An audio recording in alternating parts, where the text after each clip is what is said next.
नमस्कार दोस्तों, आज मैं आपको एक ऐसी घटना बताऊंगा जो पूरी तरीके से सत्य पर आधारित है, जिसको सुनने के पश्चात आपका न्याय व्यवस्था से विश्वास उठ जाएगा। हो सकता है ये घटना सुनने के पश्चात आपको क्रोध आए या आपकी आंखों से आंसू आ जाए।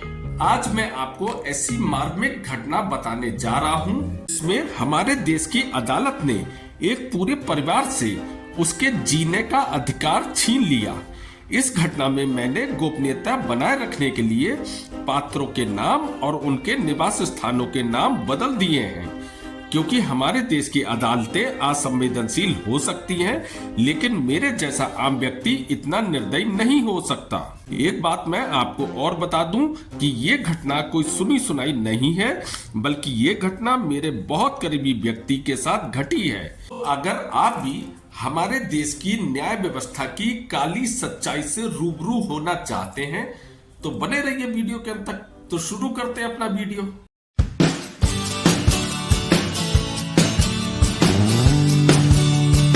दरअसल मेरठ जिले में संजीव कुमार रहते हैं और इस वक्त उनकी उम्र करीब 53 या 54 साल होगी। आज से करीब 35 साल पहले जब संजीव की उम्र करीब 19 या 20 साल रही होगी, उन्हें एक निशा नाम की लड़की से प्यार हो जाता है और ये प्यार शादी के रूप में परवान भी चढ़ता है। क्योंकि संजीव एक सीधे साधे और सरकारी नौकर भी थे, इसलिए संजीव ने निशा से प्यार करने के कुछ समय पश्चात ही शादी कर ली। लेकिन संजीव को क्या पता था कि जिस निशा से उसने शादी की है वह उसकी पूरी जिंदगी को ही तबाह कर देगी। दरअसल जिस निशा से संजीव ने शादी की थी वह संजीव से उम्र में तो बड़ी थी ही, किंतु निशा संजीव से शादी करने से पहले 2-3 शादियां और कर चुकी थी। दरअसल निशा भोले भाले लड़कों को अपने जाल में फंसाती थी और उनसे शादी भी करती थी, किंतु शादी के कुछ समय पश्चात ही वह अपने पति से ज्यादा पैसों की डिमांड करती थी और घर में इतना अधिक कलेश करती थी कि नौबत तलाक तक पहुंच जाती थी। फिर वह एक मोटी रकम के नाम पर उस व्यक्ति का पीछा छोड़ने की डिमांड रखती थी, जिसे स्वीकार करना उस व्यक्ति की मजबूरी हुआ करती थी। इसी तरह निशा ने संजीव से शादी से पूर्व 2 और व्यक्तियों से मोटी रकम हासिल कर ली थी और अब उसका शिकार संजीव हो चुका था। घर में बेहिसाब कलेश और लगातार पैसों की डिमांड ने संजीव को तोड़कर रख दिया। जब संजीव की पीड़ा असहनीय हो गई तो निशा द्वारा संजीव के समक्ष उससे पीछे छुड़ाने के एवज में एक मोटी रकम की डिमांड रखी गई, जिसे ना चाहते हुए भी संजीव ने स्वीकार कर लिया और संजीव ने निशा द्वारा रखी गई डिमांड को पूरा करने के लिए अपना पुश्तैनी घर तक बेच दिया। इस प्रकार एक स्टाम्प पर निशा और संजीव दोनों की सहमति से निशा को उसके द्वारा मोटी रकम देने के पश्चात संजीव का पीछा छोड़ने का समझौता हो गया। दरअसल कहानी की असली शुरुआत यहाँ से होती है।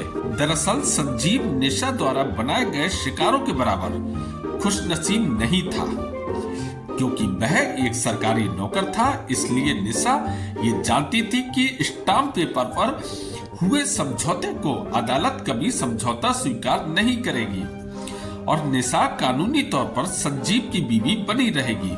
दरअसल निशा कोई अनपढ़ गवार नहीं है, वह खुद एक तेज-तर्रार वकील है और बार काउंसिल में निशा की अच्छी पकड़ भी है। इसी बात का फायदा उठाकर संजीव से मोटी रकम लेने के काफी समय पश्चात एक बार पुनः निशा ने संजीव को परेशान करना शुरू कर दिया। दरअसल निशा से समझौता होने के पश्चात संजीव ने घर वालों की सहमति से दूसरी शादी भी कर ली और खुशी खुशी अपनी जिंदगी को आगे बढ़ाने लगा। संजीव का दूसरी बीवी से एक पुत्र भी है, लेकिन संजीव को क्या पता था कि निशा नाम की आफत उसकी जिंदगी में एक बार पुनः दस्तक देगी। अब निशा कानून द्वारा कभी उसे हर्जा खर्चा मांगती है तो कभी संजीव की सैलरी कानून द्वारा रुकवा देती है। जब संजीव निशा को अपना पीछा छुड़ाने के लिए कुछ पैसा दे देता है तो वह कुछ समय के लिए शांत हो जाती है, जिस कारण संजीव निशा की डिमांड को पूरा करने के लिए सामान्य से भी नीचे निम्न स्तर की जिंदगी जीने को मजबूर हो गया है। आज संजीव एक किराए के घर में रह रहा है, अपने बच्चे की स्कूल की फीस तक कई बार वह उधार लेकर जमा करता है और उसकी दूसरी पत्नी के जेवर तक निशा की डिमांड की भेंट चढ़ चुके हैं। दरअसल निशा ये जानती है कि संजीव अब 5-6 साल में रिटायर हो जाएगा और उसे रिटायर होने के पश्चात सरकार द्वारा काफी मोटी रकम मिलेगी, जिस पर निशा की गिद्ध दृष्टि लग चुकी है। अब निशा संजीव को इस हद तक परेशान कर रही है जिससे एक व्यक्ति आत्महत्या तक कर ले।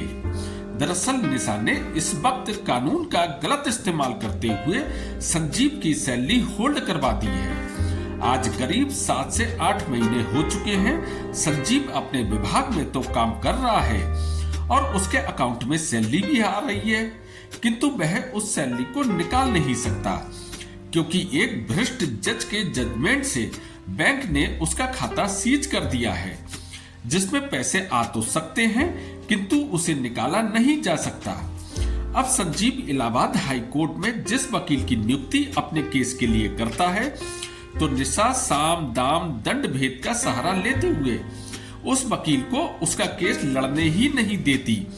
कभी वह खुद वकील होने के नाम पर हाई कोर्ट के वकील को बरगलाती है, तो कभी बार काउंसिल के नाम पर उसे धमकाती है, तो कभी पैसे देकर उस वकील को खरीद लेती है, जिस कारण संजीव अपना भरण पोषण करने में भी अक्षम होने लगा है। वह किसी तरह उधार मांग मांग कर अपना घर चला रहा है और वकील की फीस भी देता है, किंतु कुछ समय पश्चात उसे पता चलता है कि उसका वकील विपक्षी पार्टी से मिल चुका है।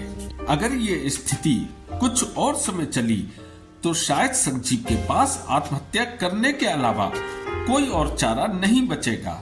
दरअसल निशा यही तो चाहती है कि संजीव की मृत्यु के पश्चात जो उसका पीएफ और ग्रेजुएटी का पैसा मिलेगा वह उसे हत्या लेगी और मृत आश्रित में उसकी सरकारी नौकरी भी लग जाएगी और संजीव की मृत्यु के पश्चात जो उसकी पेंशन बनेगी उस पर भी निशा अधिकार कर लेगी और इस तरह संजीव की दूसरी पत्नी और उसका बेटा दर दर की ठोकरें खाने को मजबूर हो जाएंगे।